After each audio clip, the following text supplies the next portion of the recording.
Welcome to the EpicTV Surf Report. From the beginning, I thought the Hurley Pro video trials would be an unsporting popularity contest.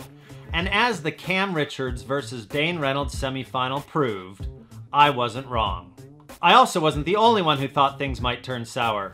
Brendan Buckley offered these words of wisdom over at surfingmagazine.com.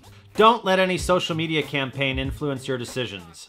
Go for the guy whom deep down you believe deserves to win. Vote with integrity. Vote like the common man. And as we all know now, there was hardly a common man amongst those who bothered to vote. Dane won, but at what cost? This is how Dave Malcolm put it in his article at transworldsurf.net. And my conclusion is, even though he didn't make his heat, Cam Richards walks away the overall victor. He's done in 12 hours what no brand, competitor, friend, or fan could do in 10 years. Show us that Dane is human. He has feelings and he cares about this whole pro surfing thing. While Mr. Malcolm spins Dane's actions in a positive light, I believe that by lobbying for votes in a popularity contest, Dane has dispelled his own myth. Dane, or his people, got cocky, thinking that he had it in the bag and that a handful of B-grade clips and his legions of fans would be enough to take the win. As stated here by the utmost in Australian cool, Stab magazine, admittedly, Dane's entry is underwhelming, but there ain't a surfer in the world who isn't aware of what Dane can do at lowers, and he'll most certainly take this entire trials event. Thank baby Jesus Dane or his minders don't do social media. Can you imagine how out of character a Dane Reynolds request for votes might be? And oh, how uncharacteristic it was. He was reduced to groveling on his knees by a teenager from South Carolina who brought major celebrity firepower to the fight, with the likes of Jamie Foxx, Jaden, son of Will Smith, and at least one Playboy Playmate rallying to his cause. The best Dane could muster were his fellow Quicksilver stablemates, Tony Hawk, Kelly Slater, and Steph Gilmore, reality TV actor Brody Jenner, his other corporate sponsors, Vans, Channel Islands, and Monster Energy, and of course he had the unspoken support of the entire Hurley organization and the vast majority of major surf media outlets worldwide. Actually, some members of the surf media actively rallied behind Dane. You wouldn't expect anything less from Stab Mag though. We love a social beauty contest as much as the next media house, but Dane at lowers against Kelly or Mick, as opposed to Cammy Richards, it's not even a conversation. Dane's actions have not just devalued his own cool quotient, they've also validated the Hurley video contest concept, probably the best viral marketing idea execution in years.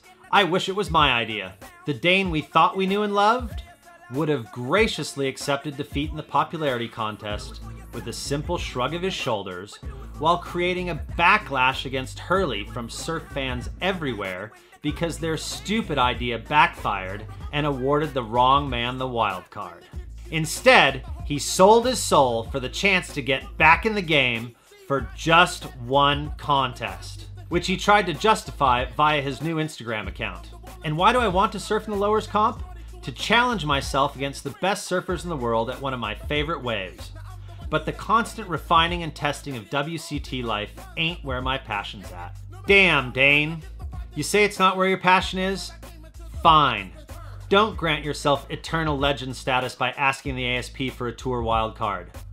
Even without the new management coming in next year, you'd be a shoo-in, and surf fans everywhere would love you for it. Surf fans like Chaz Smith. Frankly, I want to see Dane the Great in all contests.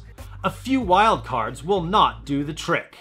I want to see him at Bells, and Teahupoo, and Fiji, and Bali, and France, and Portugal, and the Bonsai Pipeline. He's the most exciting surfer of this generation, and he embezzles joy when he does not paddle out. And Dane, if you really want to challenge the world's best at one of your favorite waves, there are better ways to go about doing it than dancing for the crowd in some sick puppet show, as you said to Cam on Instagram. I'm sure the big bosses at Quick would be more than happy to rent Rincon or any other wave you want for you for a day or two. I bet they'd even ante up for the ASP specialty event appearance fees so Kelly and whichever other WCT surfers you want can come along too. That way, you can invite whomever else you like along for the fun as well. Bobby Martinez, Chris Ward, and Albie Layer would be a good place to start. Don't be part of the problem, Dane. Be a part of the solution. And I'll let Surfing Magazine sum it all up with this tweet. Okay, Dane won. Now everyone needs to go surfing to wash off yesterday's circus. Are we the only ones feeling kind of scummy today? That's right, surf fans. You can now follow Dane on Instagram @SealTooth. Thanks for tuning in to the EpicTV Surf Report. Until next time, don't forget, real surfing happens in the ocean.